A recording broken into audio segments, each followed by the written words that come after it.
today in our civilization, we hardly ask any questions about these matters. There's an assumption by materialist scientists that when we die, we're dead, and that's the end of the story. We're just matter, and when the matter dies, we're finished. That is the unproven assumption of materialist science. There is actually no evidence for that assumption. It's a kind of religious belief on the part of scientists that there is no life after death. No scientist has actually been there and come back and said, oh, I went there and I found no life after death. It's not based on observation. It's not based on empirical evidence. It's simply an opinion of science which has been foisted on the public, and because we have respect for science, many members of the public believe it.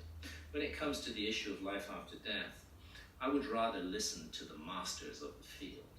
The ancient Egyptians devoted their best minds for 3,000 years to considering no other mystery than this: what happens to us when we die? And in their view, what happens to us when we die is that we go on, that consciousness does not die, that it continues on after death, and that everything we do in this life is our opportunity to prepare for that moment. We should not waste the gift of life.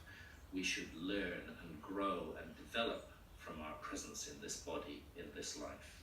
And I believe that we cannot separate the Great Pyramids of Egypt from this profound and deeply thought out religious idea.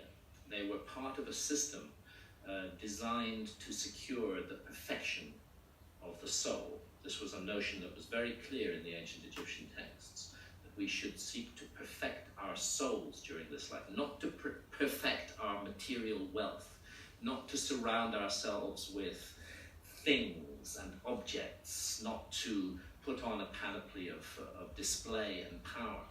What we're here to do in this life is to grow and develop our soul. And I believe very strongly that the Great Pyramids were connected to this.